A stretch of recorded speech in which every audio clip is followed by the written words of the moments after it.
C'est un nutritionniste à Paris et donc avec vous on va s'intéresser à notre alimentation, celle qui est bonne pour rester en forme et à la fois performante d'un point de vue sportif. C'est de l'angle qu'on a choisi de traiter aujourd'hui.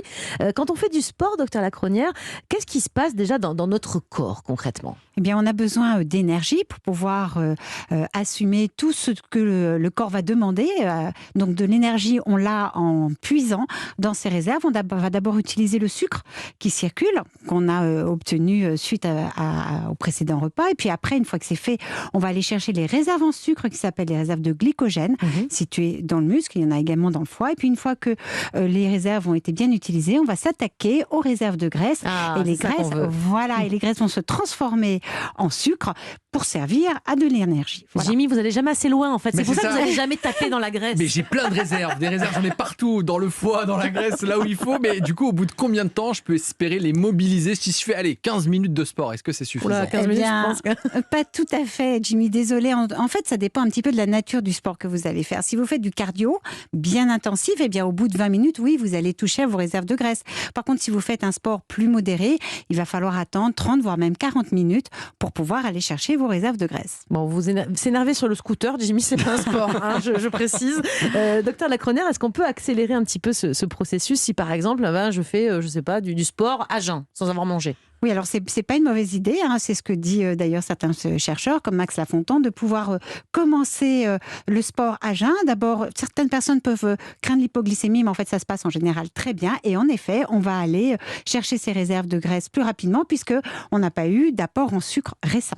Les salles de sport ouvrent enfin, on va pouvoir se remettre. Je sais que ça vous fait plaisir quand même. Mais du coup, est-ce qu'il faut faire attention à son alimentation si on fait une séance un peu intensive et qu'on ne s'alimente pas correctement? Est-ce qu'il y a des risques de blessures par exemple? Je ne sais pas. Oui, alors il y a plusieurs risques. D'abord, si vous mangez mal, vous allez être moins performant, vous allez être trop fatigué, que vous soyez en hyperglycémie si vous venez de manger, si vous avez mangé trop sucré, ou en hypoglycémie si vous n'avez pas mangé suffisamment. Et puis en effet, il peut y avoir des risques de blessures qui vont être aggravées si vous ne vous hydratez pas correctement.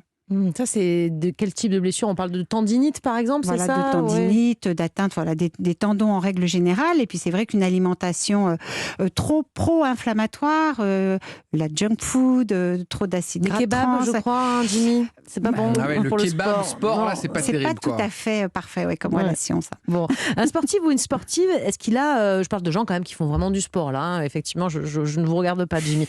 Est-ce qu'ils ont les mêmes besoins alimentaires, je veux dire, de base, hein? Pour l'instant, on n'est pas forcément dans la performance, mais est-ce que quand on est très sportif, on peut manger comme les autres? Alors, un peu différemment quand même, puisqu'il faut ces fameuses réserves de sucre. Donc, on va avoir besoin de plus de glucides.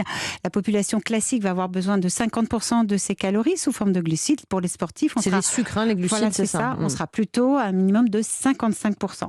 Et puis, il faudra des protéines de bonne qualité et aussi du gras, mais pas trop de gras et pas trop de fibres juste avant l'effort. Parce que justement, comment est-ce qu'on répartit ça entre les protéines, les glucides? J'ai l'impression que ceux qui font de la musculation, par exemple, se gavent de protéines avec leurs œufs, la viande, le poulet. Mais du coup, est-ce qu'ils ont raison? Est-ce qu'on doit manger plus de protéines que de glucides? Alors d'abord, non, il ne faut pas manger plus de protéines que de glucides. Les glucides restent la source principale d'énergie. Et puis les protéines, eh bien, on les trouve naturellement. Il faut se méfier de ces fameuses poudres. Parce que si on prend trop de protéines, que ce soit en fait beaucoup de protéines au niveau de l'alimentation et qu'on rajoute une poudre, eh bien, on risque d'avoir des problèmes au niveau rénal. C'est à la mode, c'est tendance en tout cas. Et puis bon, il y a des gens qui le font vraiment par conviction, X ou Y.